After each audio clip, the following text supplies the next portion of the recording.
नमस्कार। क्या आप जानते हो कैसे हुई 51 शक्तिपीठों की स्थापना? तो सुनिए आज की कथा में। ब्रह्म के पुत्र प्रजापति दक्ष की पुत्री सती से भगवान शिव का विवाह हुआ। कुछ समय बाद दक्ष को पूरे ब्रह्मांड का अधिपति बना दिया गया। इससे दक्ष में अभिमान आ गया। वह अपने सबको सब में सर्वश्रेष्ठ समझने लगा। एक यज्ञ में भगवान शिव द्वारा खुद को प्रणाम न करने पर दक्ष ने उन्हें अनेक अपशब्द कहे। दक्ष ने शिव को शाप दिया कि उन्हें देव यज्ञ में उनका हिस्सा नहीं मिलेगा। यह सुनकर नंदी ने भी दक्ष को शाप दिया कि जिस मुंह से वह शिव निंदा कर रहा है वह बकरे का हो जाएगा। कुछ समय बाद दक्ष ने एक भव्य यज्ञ का आयोजन किया। उसमें सभी देव देवताओं को बुलाया गया, पर अभिमानी दक्ष ने शिव को उस यज्ञ से बहिष्कृत कर दिया। किसी तरह सती को यह पता चला तो उन्होंने शिव से उस यज्ञ में जाने की अनुमति मांगी। पहले तो शिव ने उन्हें समझाया, पर जब वे नहीं मानी तो उन्होंने सती को वहां जाने की अनुमति दे दी।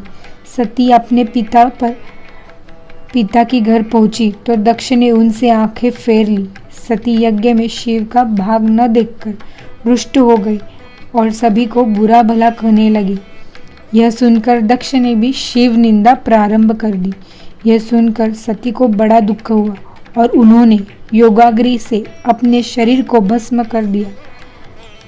यह देखकर शिव के गणों ने दक्ष यज्ञ पर हमला कर दिया, पर देवताओं ने उन्हें वहां से भगा दिया। वे शिव के पास गए और सारी घटना सुना दी। यह सुनकर शिव को बड़ा क्रोध आया।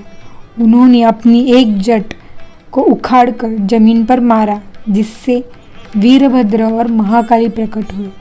शिव ने उन दोनों को दक्ष का यज्ञ विध्वंस करने की आज्ञा दी।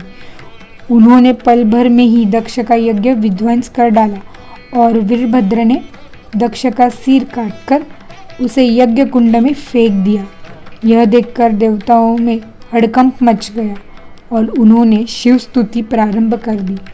उनकी स्तुति उन्होंने सभी को जीवन दान दे दिया और दक्ष के शरीर पर फिर बकरे का सिर लगाकर उसे भी जीवित कर दिया।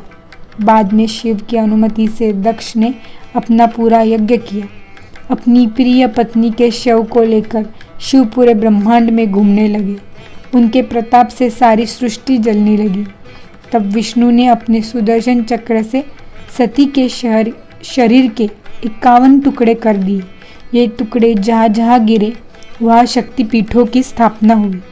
तब सती का पूरा शरीर कट कर गिर गया तो भगवान बहुत दुखी हुए और कैलाश पर जाकर एकांत में समाधि ले ली।